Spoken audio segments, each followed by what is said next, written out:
On the northeast tip of North America is a town called Gander. September 11th, 2001. Over 200 planes getting diverted. Even with all the hotels in town, we've got no room. With thousands of passengers arriving at any minute, the town is asking for help with, well, anything you can do. We barely know where we are. Just freaking out. I wish I was home. Thank you for shopping at Walmart. Would you like to come back to my house for a shower? Hello? Yes, it's me. Dad, I'm okay.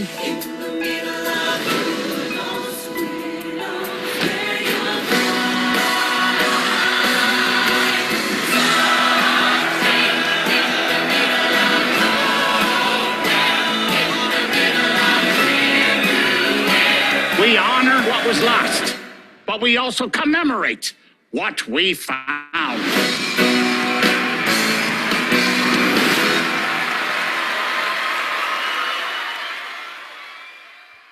So what have you found in the middle of nowhere? Good evening, everyone. My name is Darby Line. I am the Vice President of ALL Interfaith, and once again, it is my great pleasure to welcome you to an evening of sharing and learning and good conversation as we continue ALL Interfaith's 20th anniversary celebration with tonight's Interfaith Roundtable gathering. Our focus tonight is gratitude in the middle of, well, if not exactly fair, then in the middle of challenging times. We've all been there, right? Our jumping off point for tonight, and really our inspiration for the evening, is the Tony Award winning show Come From Away, which, by the way, is now playing at the Broward Center for the Performing Arts through the 12th of November. If you have any opportunity to go see it, please go see it. It is wonderful. And if you can't do that, get yourself a free trial week on Apple TV Plus and watch it there. You can find it. It's streaming on that channel. So why this particular show as part of our anniversary? Well, a couple of reasons, really. First of all, it displays through the magic of musical theater what can happen when people respond to difficulty with kindness, generosity, and appreciation. And second of all, because like the birth of ALL Interfaith 20 years ago, this show is about something that happened on September 11th and in the days that followed, kind of a miracle of the best of humanity, something good and positive coming out of a terrible situation, just like ALL, something beautiful rising from the ashes. Now, our plan for this evening was to have a guest speaker, someone connected with the events that the show is based on. And as they say, if you want to make God laugh, tell her your plans. So at the very last minute, we were told that the person we were expecting was not going to be available.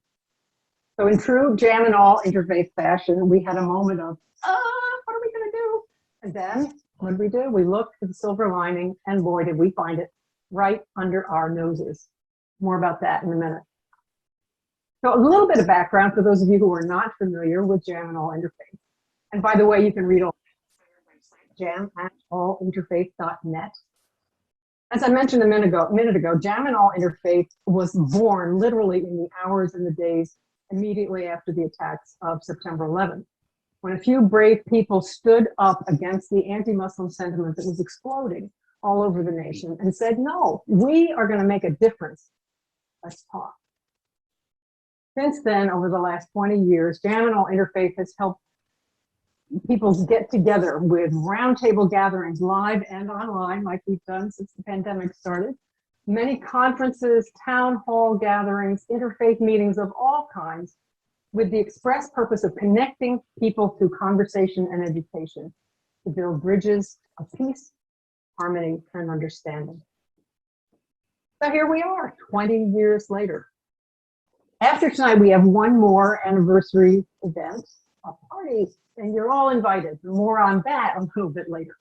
But for now, we're here to listen and to talk and to share on the theme of recognizing gifts, finding hidden blessings in challenging times. specifically how our faith traditions and our spiritual beliefs support our ability to do that. We're going to hear from our guest presenter. Then we're going to split up into the small groups to talk about 2 questions, which we'll tell you about. Then we will report back and share with each other the highlights of what our group uncovered and shared. And to set the tone for our discussions on faith, and gratitude, and the theater, and the arts, and other wonderful, fascinating topics, who better than an interfaith minister with a background in theater?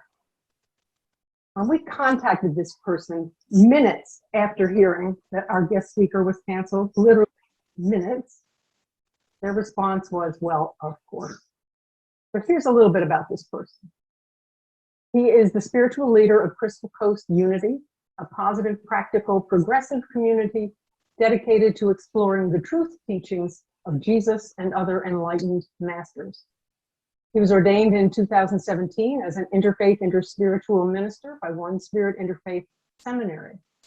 Currently, he's participating in Unity Worldwide Ministries Field Ministry Program, and upon the completion of that, he will have another ordination as a Unity minister. This person knew that he was meant for a life of ministry at the age of 9. But instead of honoring that transcendent call, he pursued a bachelor's degree in theater. His circuitous career path started in the marketing department of the Alabama Shakespeare Festival, professional regional theater, who produced 14 shows every year. His experience in operations management, marketing, communications, public relations, customer service, fundraising, and grant writing has proved to be an incredible asset as he finally accepted the mantle of ministry. Because as they taught us in seminary, 95% of ministry is moving chairs. So you have to know how to do all that stuff. In addition to leading Crystal Coast Unity, our guest provides virtual and live streaming meeting and event management services to clients across the United States. He also has a robust life transitions ministry, officiating weddings, memorial services, and other celebrations to honor life changes. And if you haven't guessed by now, it is my honor, my privilege, and my very great joy to introduce someone that many of you already know and who I have had the joy of knowing for 6 years, Reverend Todd. Thank you, Darby. Hey, everyone. That part about 95% of ministry is moving chairs. I think that means that all of us that are ministers could be and come from away, because if you've seen it, they move 12 chairs around that stage nonstop, don't they? It's pretty incredible. So I want to start by making sure everyone is aware of some of the actual story that took place. And as in response to the attacks on September 11th, if you'll remember, I think all of us here can remember that day, probably know exactly what we were doing. U.S. airspace was suddenly closed. And the government of Canada initiated Operation Yellow Ribbon as all of these flights got diverted. All of these civilian airlines got diverted. And so Canada had this goal to ensure that the potentially destructive air traffic be removed from the United States airspace as quickly as possible, to move it away from U.S. targets, and then to place those planes on the ground in Canada at military and civilian airports, but specifically at airports that were away from metropolis areas, right? They wanted to avoid populated areas. And so if you don't know this, Gander International Airport used to be like a way station. Every plane that was flying across the Atlantic would stop in Gander to fill up with fuel. Right, and then as plane efficiency grew, Gander, that airport just sort of fell out of use, but it was still this big international airport. And suddenly 38 wide-bodied aircraft got landed there. Now, I didn't know what a wide-bodied aircraft was, so I had to look that up. And that is an airplane that has 2 aisles that go down amongst the seats. So there are at least 7 seats across. Can you imagine 38 wide-bodied airplanes got parked there? That was nearly 7,000 people that landed in Gander that day. Not only did they land in Gander on September 11th, most of them sat on those airplanes for at least 24 hours before they were allowed to get off of the airplane. According to a September 8th article in 2017, this was in USA Today, it said residents from Israel, Austria, Spain, Poland, France, the Philippines, Iran, Italy, England, Germany, Thailand, Belgium, Ukraine, Africa, Hungary, Uganda, Senegal, Russia, United Arab Emirates, and just about every state in the USA. The come from aways, as Newfoundlanders called everyone not from the island, were from all over the world, and despite the intense situation, no one in Gander batted an eye. Prejudice against anyone is an entirely foreign concept here. I want to repeat that. Prejudice against anyone is an entirely foreign concept here. Now, I'm going to be honest with all of you because I know many of you so well from these JMNL events. I think that is a beautiful tourism tagline.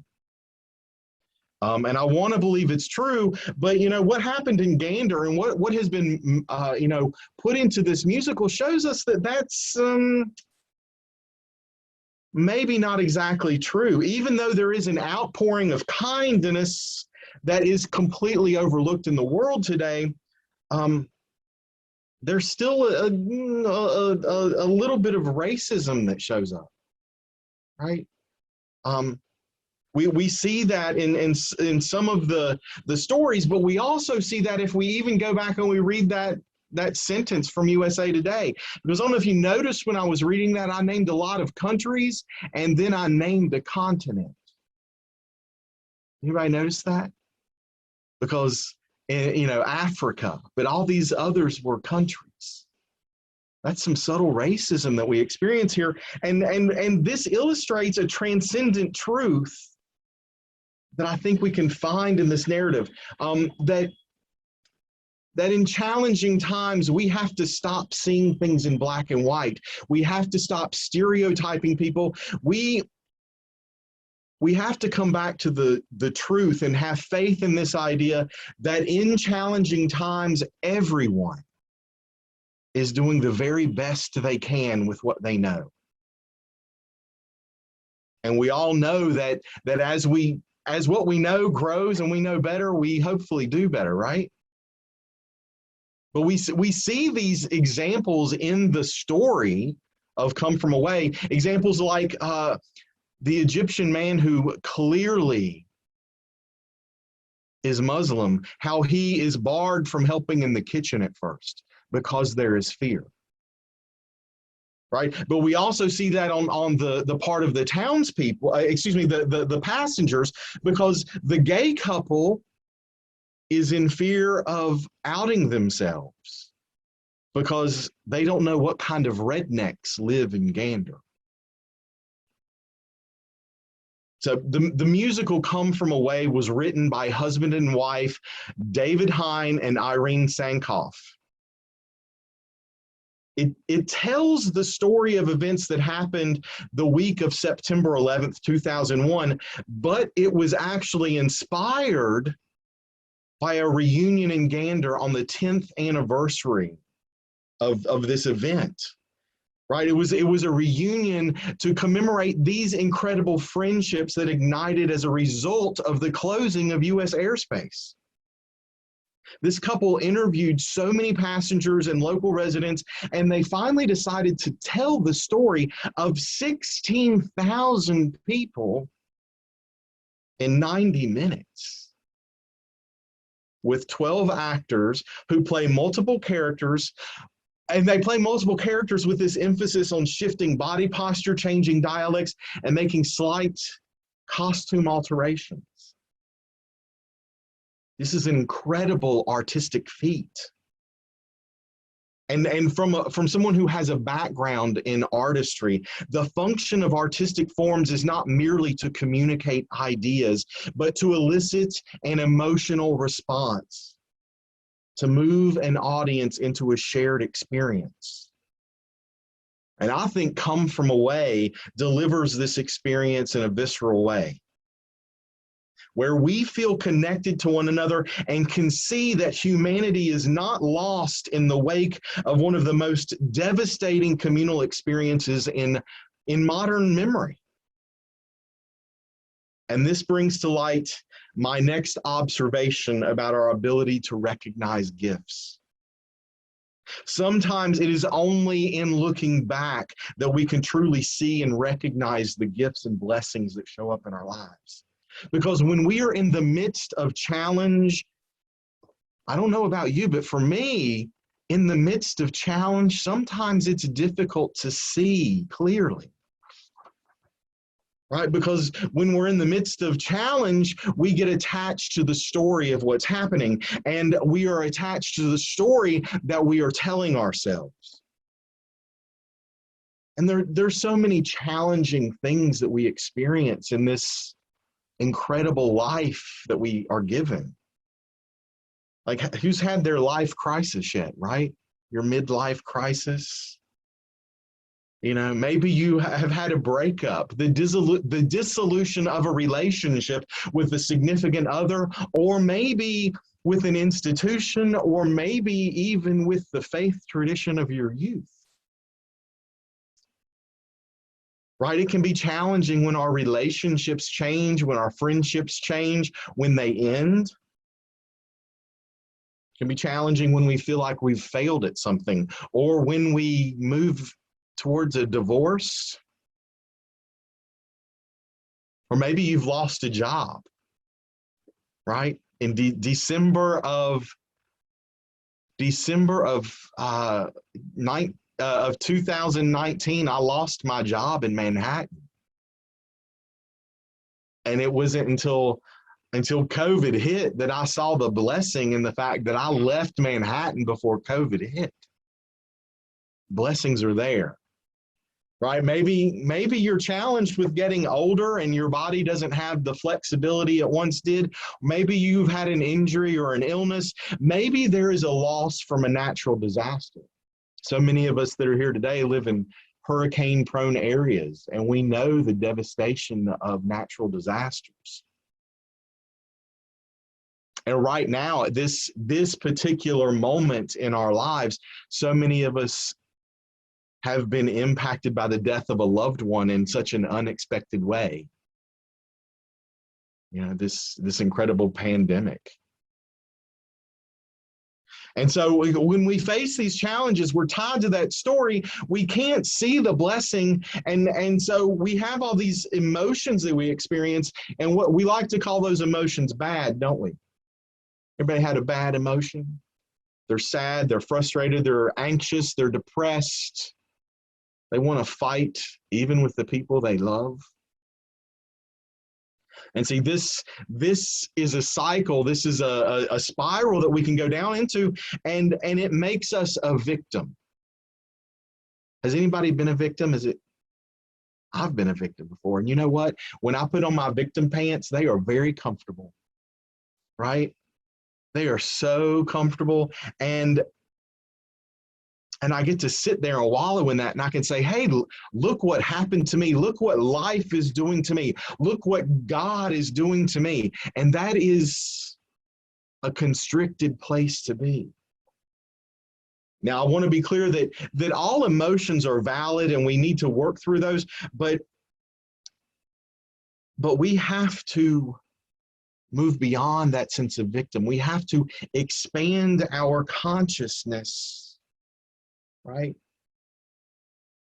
That's why artistic forms are so important, because we get to have this shared human experience. But just like artistic expression is important, I want to suggest to you that ritual is important, right? Because just as artistic expression leads us into this emotional experience to communicate more fully our humanity, a ritual reminds us that we are alive. And when we remember that we are alive, we have the potential for growth. We have the potential to expand in consciousness. So from this experience, from this expansion that we are trying to have, there is a common thread that shows up across the world's major faith traditions. It's gratitude. Right, it's gratitude. I can't think of a better way to say this than what Rabbi Harold Kushner wrote. If you concentrate on finding whatever is good in every situation, you will discover that your life will suddenly be filled with gratitude, a feeling that nurtures the soul. So we have to concentrate on finding gratitude. And the more we do that, when things feel good, the easier it becomes to focus on gratitude when we hit these challenging times. And so we bring our awareness back to gratitude, to find something good in every situation as soon as we can, right? And really, all of the world's major faith traditions point us in this direction. In the Hebrew scriptures, Psalm 107 begins with, "Give thanks to the Lord, for God is good, for God's mercy endures forever." We move into this experience of thanksgiving. There's also a Jewish morning prayer that states, "I thank you, living and enduring God, for you have restored my life to me. Great is your faithfulness." We know that in the Christian ritual of the Eucharist, and Eucharist is Greek for thanksgiving, that we have this spiritual idea to rejoice always, to pray without ceasing, and give thanks in all circumstances.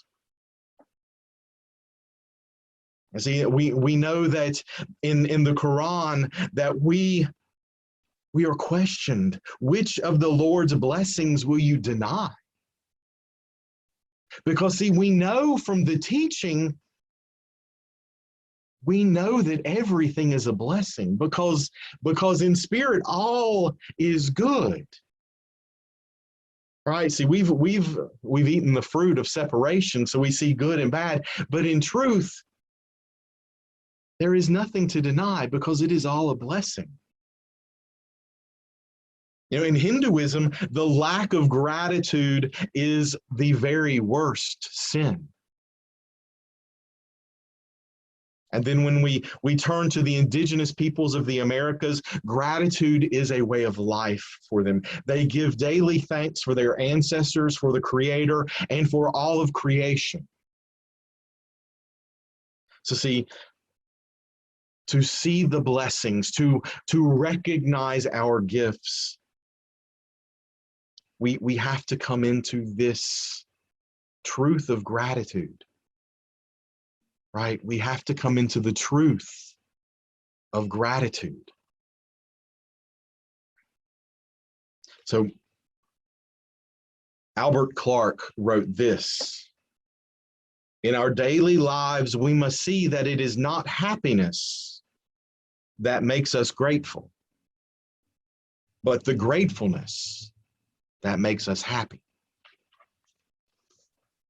So as we move forth and we go into this idea of how do I recognize my gifts? What does my faith practice? What do my beliefs do in helping me find gifts? Right? And identify for us, what is a challenging time that I experienced, and what is the gift that I can now see from that? As we move into that, see, that's how we get to commemorate what we have found. That's how we get to commemorate what we have found, even in the wake of tragedy. Even in the wake of tragedy. So I'm gonna take 2 minutes, and I'm going to break you all up into small groups, and then we're going to invite you to go into those small groups, and actually you're going to have a facilitator who's going to invite you to dive into those questions. What role, if any, does your faith practice and your belief system play in finding the gifts that you have? And what is your experience in finding hidden blessings in challenging times? So that's what we're going to do. And you can unmute yourself at any time right now, but give me just a moment to set up these breakout rooms, and then we will invite you in to have a conversation. Well, while Todd is doing that, I just want to say thank you, thank you, thank you. It was a beautiful message. I think something a lot of us needed to hear today, and especially so close to Thanksgiving. It just really brings it home. Thank you. You are a blessing to us, and I am grateful for you. Thank you, Todd. It's mutual. I'm grateful. What a great community we are here, I'll tell you. Well, I think it looks like everybody is back. So I hope you all had good, rich conversations in your groups. So what we'd like to do is whoever is reporting out from each group, try to confine your remarks to 1 minute. And we just want the highlights of what you all talked about. And if you have an overview, I know it's hard, but do the best you can, and we look forward to hearing from you. So why don't we start with whoever is speaking for group 6, that was Judy Kaiser's group. Who was that? Is that Cher? Cher, go ahead. And, oh, hi, everyone. Well, I didn't know I was, go ahead. I didn't know I was going to have a minute, but so I made it 1 sentence. Because brevity is not my strength. Oh, perfect. Well, I just. Oh, you're muted again, dear. Well, how did that happen? Through various circumstances of adversity, COVID and 9/11 was one that was mentioned, and selling a home, that 6 ways. Family connections were made in each of these. Families came together in really meaningful ways, and it was quite miraculous. It wouldn't have happened except for the adversity. Okay, wonderful. Thank you, dear. Next, let's have group 4. That's Irma's group. Who's reporting out from group 4? Would you unmute yourself and identify yourself and go ahead and give us your report? My name's Mary, and I'm going to give you the sentence or nugget that we got from our group, group 4. We came to the same space and conclusion that our religion, our spirituality, actually living life, helped us get through adversities. We've all had adversities, and it helped us to accept and be grateful for things that did help us get through adversity. And of course, the pandemic was a major one. And illness, coming to grips with illness. So we all agreed that our spiritual life, our religion, our families helped us get through diversity, and we're grateful for that. Wonderful. Thank you so much. Let's move to group 5. That's Linda Pryor was the facilitator, who is going to be speaking for group 5. Go ahead and unmute yourself. Okay, it's Audrey speaking for Group Hi, 5. Audrey. Hi. Well, ours was a little bit different. We found through personal growth and life experiences, we found hope and strength inside of ourselves and with other people. Not necessarily through faith did this come about, although sometimes it was the people we met through faith that were instrumental in helping us. Wonderful. Thank you, Audrey. Let's hear from Group 3. That's Fran Kraft's group. Who's the reporter for that group? That would be me. I'm the new person tonight, so I got to Yay, be welcome. the reporter. We had a lovely time of sharing personal experiences with looking back and finding the blessings. But we came away with knowing that through faith, some are taught, like the Hebrew morning prayer, to just be thankful before you get out of bed. Others, through our life practices of just looking for blessings, looking for gratitude, feeling thankful constantly and daily. But the nugget we want to share with everybody, Kathy shared with the Buddhist belief that gratitude develops patience. Gratitude develops patience. And through that, we are able to keep a handle on our anger and frustrations and even depressions. Thank you. Oh, thank you. That's a great reminder. I need that. Nobody, probably a few other people do too. Thanks. And Group 1, that's Ken's group. Who's reporting for that?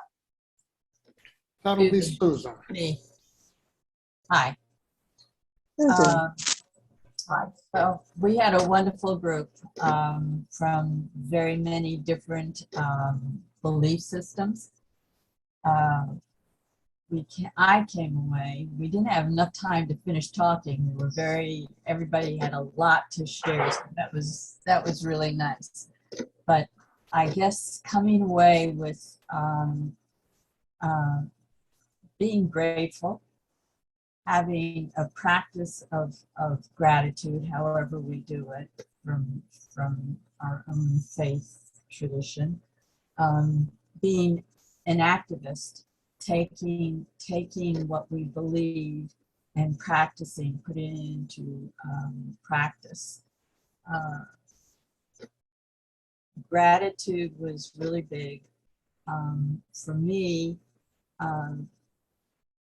The expression of the Chinese characters, the 2 characters, and one is, there's no such thing as misfortune, there's only opportunity.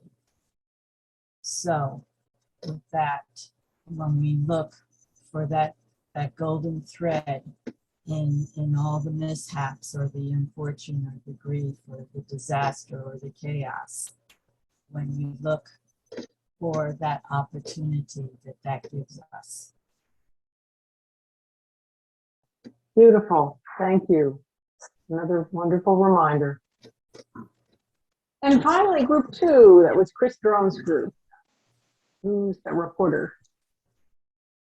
I am reporting. Hi, everybody. Hello.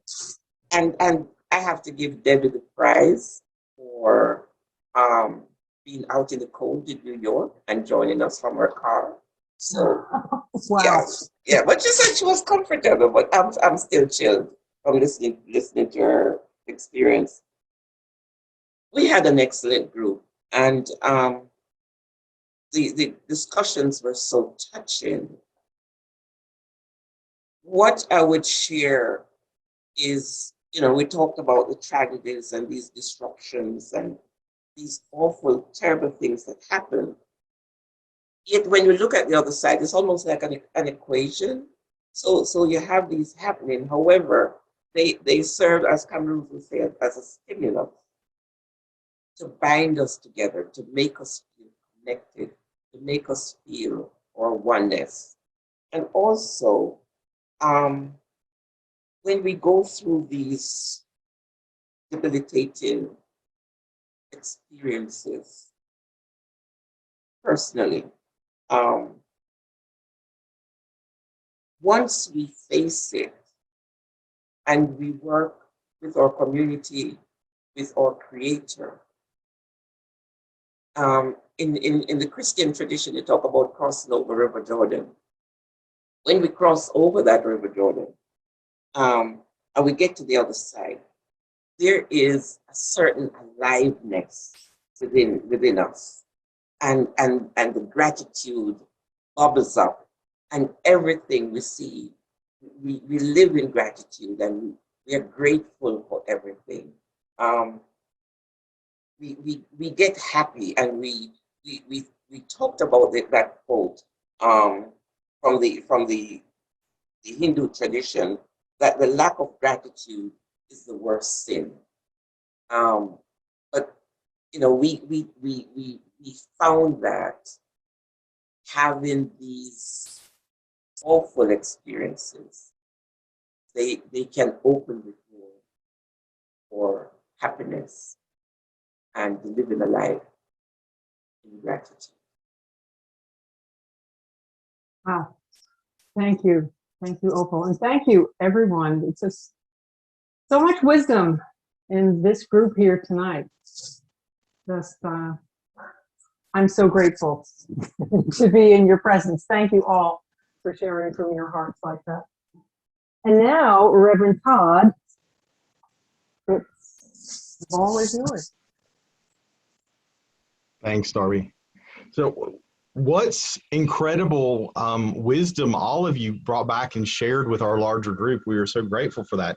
I'm gonna jump onto what Opal was just talking about with crossing the River Jordan. In my faith tradition, the River Jordan represents the stream of conscious thought, our thinking. And what is so important in what we are looking at tonight is how our stream of thought, how we must control that and direct that at all times towards gratitude, to continuously bring ourselves back to this practice of gratitude. And how that, just that simple act, that daily, hourly, or even moment by moment practice to bring ourselves back to that which we are grateful for completely changes our experience of life. And so we get to keep doing that over and over again.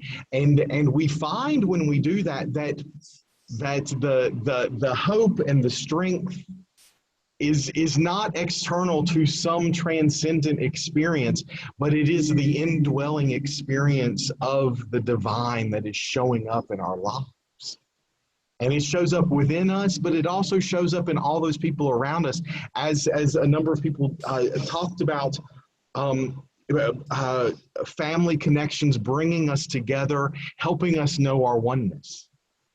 And when we first started and someone talked about family, I was reminded of a quote from Illusions, The Adventures of a Reluctant Messiah by Richard Bach.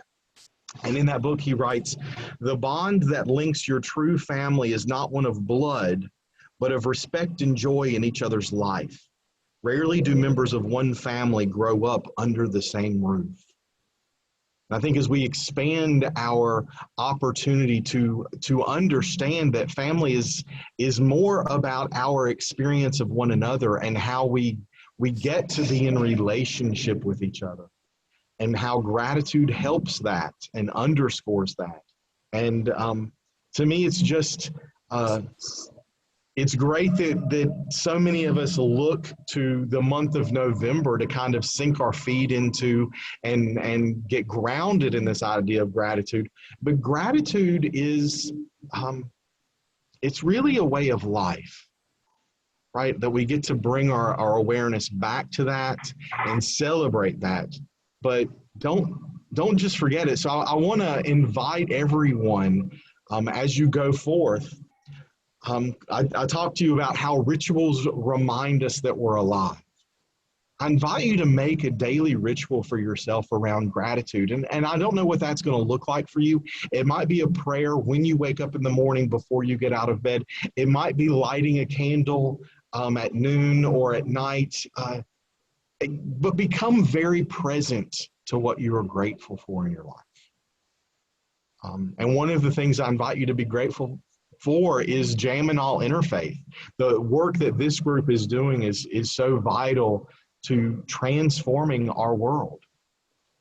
So I'm going to close with a quick quote, and then I know Darby has some announcements to make, but this is a quote from Alan Cohen. Gratitude, like faith, is a muscle. The more you use it, the more it grows, the stronger it grows, and the more power you have to use it on your behalf. If you do not practice gratefulness, its benefaction will go unnoticed and your capacity to draw on its gifts will be diminished. Period. To grateful is to find blessings in everything. This is the most powerful attitude to adopt, for there are blessings in everything. And being with all of you tonight has been a blessing for me. So thank you all. I'm grateful. Darby, I turn it over to you. Thank you again, Todd. You're the best. You're the best. So our anniversary fun is not yet over. We still have the month of December to go.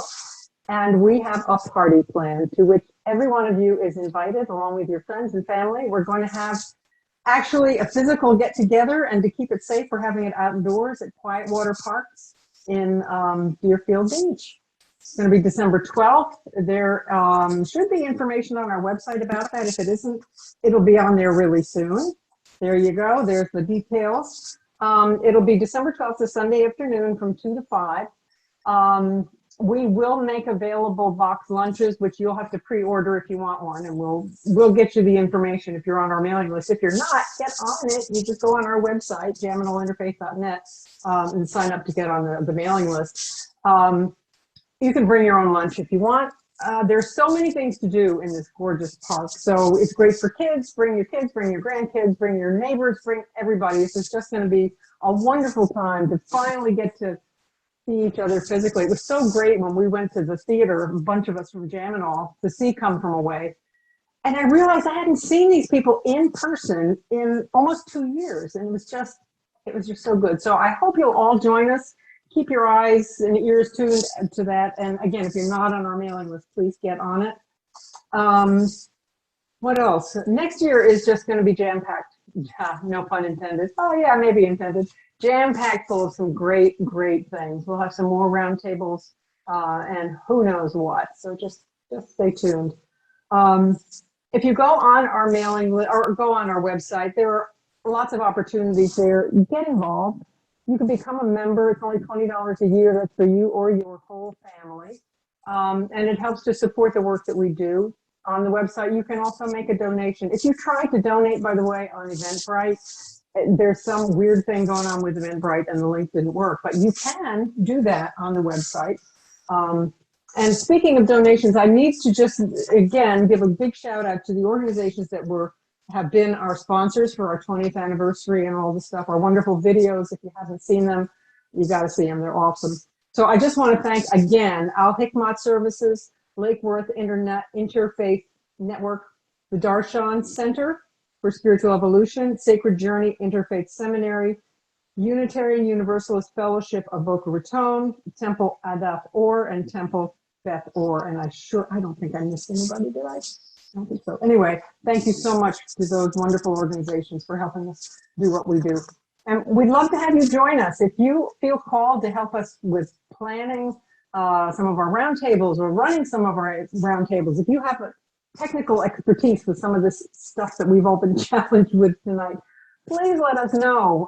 The more the merrier. There's lots of work. This is important work that we're doing, and we need you. So you can just let us know. info@ALLinterfaith.net. I believe we'll get you in contact with somebody who can give you more information. So with that, I would like to say on behalf of the board of ALL Interfaith, happy Thanksgiving to every one of you. Many blessings to you and to your family in this season of gratitude. We wish you health and everything good. And we are grateful for every one of you. Thank you for being part of what we're doing here at ALL to bring people together. Thank you, and I hope you have a lovely evening. Good night.